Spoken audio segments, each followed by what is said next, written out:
어떤 이는 자신의 주관적인 생각을 말하면서 국민의 뜻이라고, 중역들의 뜻이라고, 때로는 교회 전체의 뜻이고 하나님 뜻이라고 거창하게 말을 합니다. 또 이런 사람들은 작거나 큰 집단을 이루어 그들 눈에 거슬리는 사람을 괴롭히곤 합니다. 그리고 자기들만 미워하면서 회사 사람들 모두가, 학생들 모두가, 교인들 모두가 다들 너를 미워한다고 과장하여 말합니다. 여러분, 그런데 바리새인과 서기관, 대제사장 집단들이 그러했습니다. 그 패거리들은 예수님을 시기하여 죽이고 싶어 했습니다. 그리고 자신들만 미워하면서 유대인 전체가 미워한다고 통계를 조작합니다. 게다가 자기들 권력으로 예수님을 괴롭히고 죽이면 혹시라도 나중에 어떤 형태로든 손해볼까봐 로마의 빌라도 총독을 앞세웁니다. 그러자 빌라도 총독도 불편합니다. 이런 귀찮은 일에 솔직히 휘말리기 싫습니다. 그리고 빌라도는 바리새인, 서기관, 대제사장들이 자기 같은 불효인 줄 이미 잘 알고 있습니다. 앞에서는 의젓한 척 폼을 잡으나 뒤에서는 얼마나 음흉하고 타락하고 악랄하고 잔인한지 뻔히 다 알고 있습니다.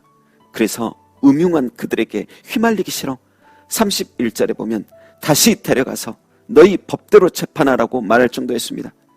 하지만 유대인들은 우리에게는 사람을 죽이는 권한이 없나이다 하면서 빌라도 총독, 당신이 높은 사람이니 로마법 이용해서 정식으로 죽여달라 말합니다. 여러분, 원래 대제사장들, 바리새인들, 이 패거리들도 얼마든지 죄를 뒤집어 씌워 유대 율법으로 예수님을 사형시킬 수 있는 사람들입니다. 그런데 후환이 두렵고 불편해서 로마 정부에 덤태기 씌우듯 하는 것입니다. 결국 어쩔 수 없이 예수님을 인계받은 빌라도는 얼척없어합니다. 그리고 예수님을 불러 네가 유대인의 왕이야? 물어봅니다. 그러자 예수님께서 네가 스스로 하는 말이냐? 아니면 다른 사람들이 그렇게 말해주니까 그렇게 말하는 것이냐? 되물어봅니다. 빌라도 네가 잘 생각해서 스스로 하는 말이니 남이 그런다고 하니까 그렇게 말하는 것이니 그 말인 것입니다. 여러분, 예수님께서는 이미 빌라도의 그 마음과 영혼의 상태 너무도 잘 알고 있습니다. 빌라도의 말의 의미를 몰라서 네 스스로 하는 말이냐고 질문하신 게 아닙니다. 여러분, 그런데 예수님께서 빌라도에게 던지신 스스로 하는 말이냐, 다른 사람이 그렇게 말하니까 그런가 보다 하고 말하는 것이냐, 이 말씀은 빌라도뿐 아니라 지금 이 순간 제게도 또 우리 모두에게도 동일하게 질문하신 것 같습니다. 여러분, 우리는 진정 예수님을 어떻게 믿고 있습니까? 난 정말 스스로 주님은 나의 그리스도, 나의 구세주, 나의 목자, 나의 왕이라고 부르고 있는가? 아니면 목사가 그런다고 하니까 다른 사람들이 주님을 왕 중 왕이시라고, 사랑과 공의의 주님이시라고 하길래 그렇게 믿는가? 저는 우리 모두가 남들 말만 듣고 말하는 것 아닌 스스로 또 진실로 고백하게 되기를 소망합니다.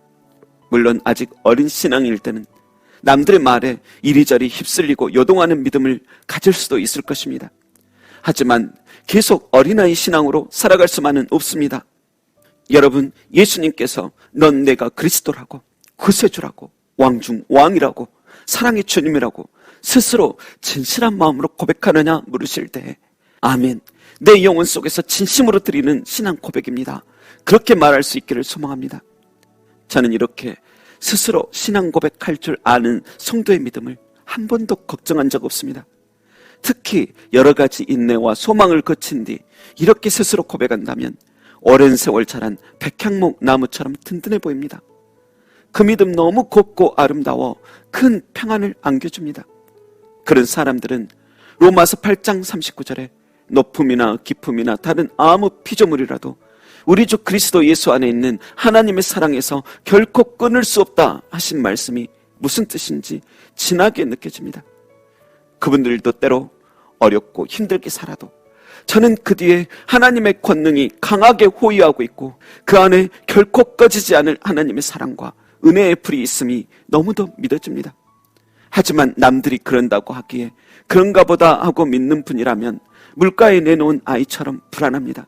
남들에 의해 믿음을 가진 것은 남들에 의해 얼마든지 믿음이 깨질 수도 있기 때문입니다. 여러분, 우리가 성도들 사이에 살아서 믿음을 가진다는 것은 쉬운 것이라고 생각하는데 스스로 믿음을 고백한다는 것은 정말 보통이 아닌 것입니다. 내 마음속에 예수님 계신다고 스스로 말할 수 있는 그 신앙은 정말 대단한 것입니다. 이것은 하나님 주신 겸손과 성령의 순수함을 받아들이지 않으면 절대 그렇게 고백할 수 없습니다.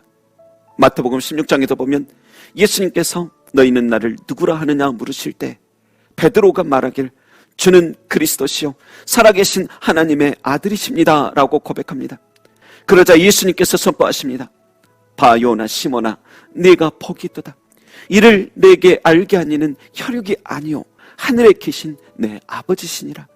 내가 이 반석 위에 내 교회를 세우리니 음부의 권세가 이기지 못하리라. 내가 천국 열쇠를 내게 주리니 내가 땅에서 무엇이든지 매면 하늘에서도 매일 것이요 내가 땅에서 무엇이든지 풀면 하늘에서도 풀리리라 말하실 정도였습니다. 여러분, 다시 말하지만 스스로 하는 이러한 신앙 고백은 놀라운 하늘복 임한 자들이 하는 것입니다. 누가 가르쳐준다고 그렇게 고백되어지는 게 아닙니다. 하나님 아버지의 크신 선물 흠뻑 받은 사람입니다. 부디 이 복된 고백 우리 모두 자주 하면서 살아가시기 바랍니다. 남은 인생 속에서도 남들의 현란한 말솜씨에 의해 그런가 보다 하며 믿는 게 아닌 시골 어르신의 투박한 전도 속에서도 하나님 아버지의 음성을 들을 줄 알고 밤하늘 별빛 속에서도 하나님의 사랑을 읽어 스스로 진실하게 그 믿음을 고백하는 복된 모두가 되시길 주님의 이름으로 축원합니다. 기도하겠습니다. 하나님, 세상 모든 사람들이 주님을 예배하지 않아도 전 스스로 예수님을 예배하게 하소서. 세상 모든 사람들이 주님을 부인해도 전 스스로 예수님을 나의 왕, 나의 구세주, 나의 목자라고 고백하게 하옵소서. 감사드리며 스스로 말하는 신앙 고백에 너무도 기뻐하시는 예수님의 이름으로 기도합니다. 아멘.